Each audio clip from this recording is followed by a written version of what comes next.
په خیر ملګرو د بونیر پښتنو یا بونیریانو یو بل اعزاز ترلاسه که یا د پښتنو په سره یو بل شمله کې خوده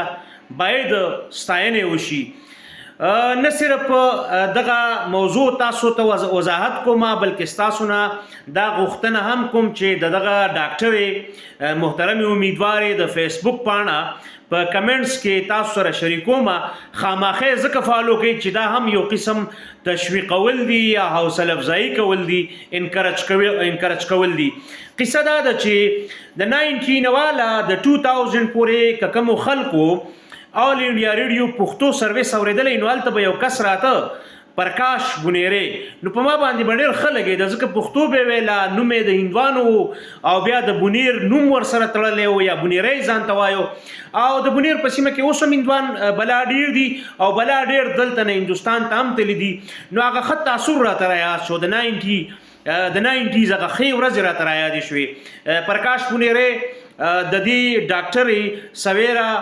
پرکاش سوو که نو، خو زما خیال دی چې د دې پلار اوم پرکاش ډاکټر دی، په سوات کې او په بونیر کې کار کوي او داسې انسانیت دوست ډاکټر دی چې د مدرسې د طالب علمانو نه، د نادارو نه او د ځینې مارجنلایز طبقو نه یا بیوسه طبقو نه فیس نه اخلي یوه، او بله دا چې د ډیر وخت نه هغه 200 روپۍ فیس چې کوم دی هغه په دې منګایي کې د خلکو فیسونه د ډاکټرانو هغه د هغې خپلې مجبورۍ دي 1000 2000 3000 5000 ته رسېدلی دی، خو ډاکټر پرکاش تر اوسه پورې 200 روپۍ فیس اخلي. نو زما دا خیال دی دا هم د هغه ډاکټر اوم پرکاش لور ده، ډاکټر سویرا پرکاش چې د ایبټ آباد میډیکل کالج دی MBBS ډیګري کړې ده او دا وخت د پاکستان پیپلز پارټۍ په ټیکټ باندې د صوبایي اسمبلی انتخابونو ته ولاړه ده. دا لوی سعادت په دې وخت کې ځکه دی، لوی اعزاز ځکه دی، لوی او ښه امپریشن ځکه دی چې موږ په 13 کاله کې یا د خپله لاسه او یا راباندې چا کړي، خو زمونږ تعریف دنیا ته د یو انتها پسند ډېر په بخښنې سره یا د یو داسې قام په توګه شوی دی چې موږ ابزاربنټ نه یو، موږ اکاموډیټیو نه یو، موږ نور خلک نشو برداشت کولی. بالخصوص د ځینې سیمو نه هندوانو سیکانو د نامساعدو حالاتو په وجه باندې هندوستان ته یا د پاکستان نورو برخو ته کړي دي. په داسې حالت کې د دې ډاکټر ودرېدل بیا د هندوستان د یو ټلویزیون سره، د هندوستان د ټلویزیون مطلب دا چې په یو انټرنیشنل چینل باندې، په یو انټرنیشنل میډیا باندې دا خبرې کول چې ما ته بونیریان، د بونیر پښتانه، د بونیر خلک، د بونیر ځایي خلک ما ته د بونیر د لور خطاب راکړی دی، د لور مقام یې راکړی دی. دا زما دپاره لویه خبره ده. نو دا نه صرف د هغې دپاره لویه خبره ده بلکې دا موږ ټولو پښتنو دپاره دغسې مثالونه دې لا ډېر شي، دغسې خبرونه دې لا ډېر شي او د هرې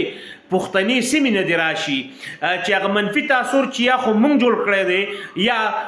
د بل چا د لاسه جوړ شوی دی.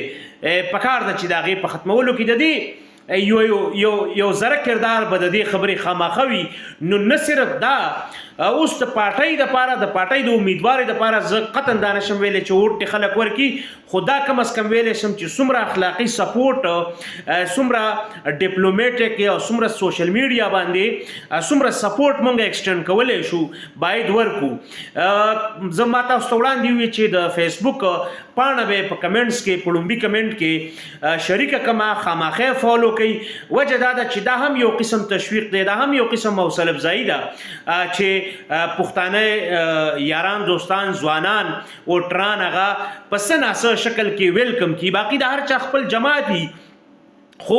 انډین ټلویزیون ته دې په خپل انټرویو کې دا هم ویلي چې د پیپلز پارټۍ خپل ووټ خو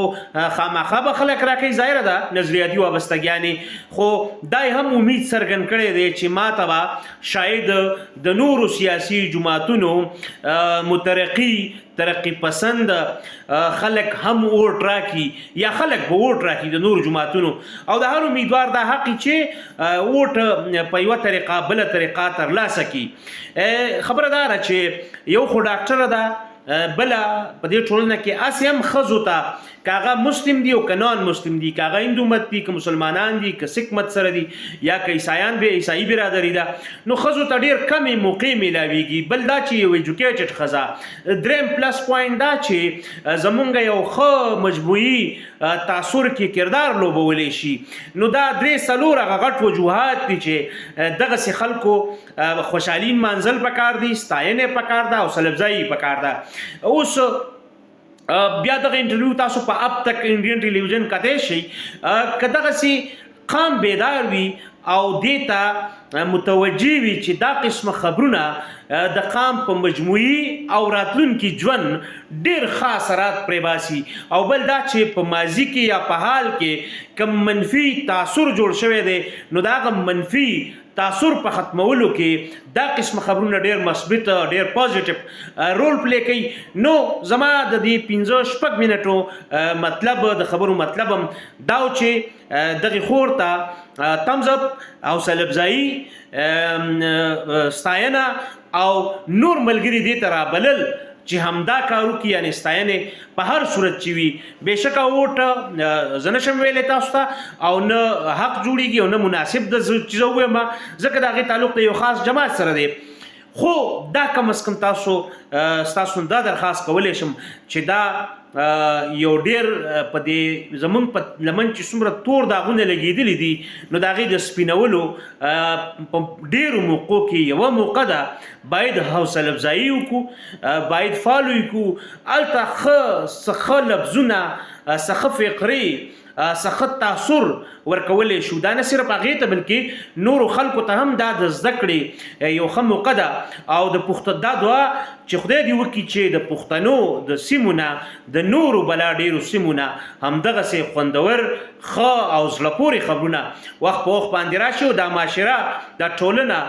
چونکې د ټولو دا خاوره د ټولو شریکه مور ده، نو چې ټولو ته پکې د وړاندې تلو یکسا، یو شان، برابر او متوازن موقع میلاو شي. وخت راکولو اورېدو